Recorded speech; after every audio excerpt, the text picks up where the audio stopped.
I was in a position after I lost a dear loved one. And so once he passed away, I was alone. I have no family here and no friends at the time. I was afraid that I would join other folks on the street. That was a reality for me. I called the housing emergency, whatever it was called, and I said, I'm going to lose my house February 28th, and I will be homeless. And the supervisor told me the rents in Madison, which I wouldn't have been able to afford. She said, but there is the YWCA, which is not luxury living. I said, I'm looking for a roof over my head.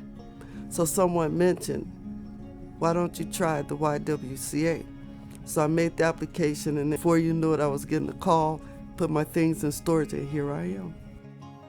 Well, when I first came down here, my job had transferred me, but there was nowhere to live because I came in the wintertime. Nobody had no place to stay, so I had to end up coming here to the Y. At the YWCA Madison, we hope to create an environment that empowers our residents and really focuses on their individual dignity. There are a whole host of services that we provide. Sometimes it's a little bit more intense than others, so some residents are seeking to go back to school part-time. Some residents are hoping to find employment. Depending on their specific circumstances, sometimes residents are wanting to be linked to counseling services or substance support services as well.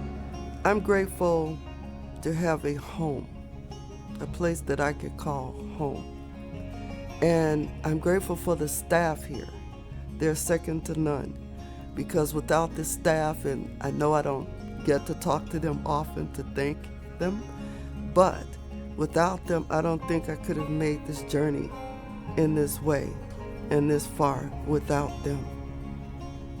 If I'm not well, trust me, they're going to be at that door to make sure I'm okay and do wellness checks.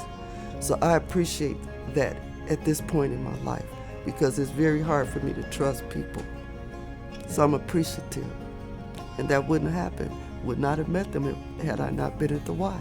I don't think there's any kind of housing like the YWCA that I've ever seen or experienced, and I'm soon going to be 79 years old, so I've seen a lot.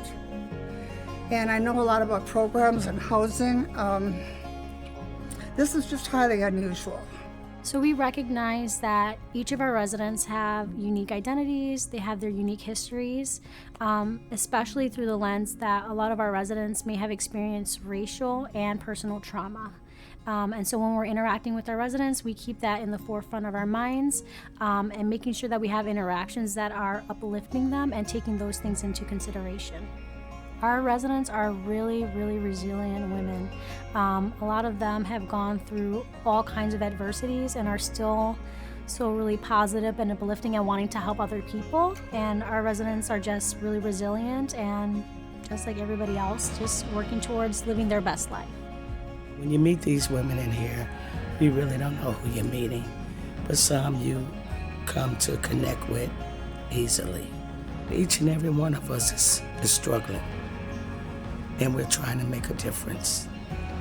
And as long as you have the YWCA to give you a step up, you'll be able to take 10.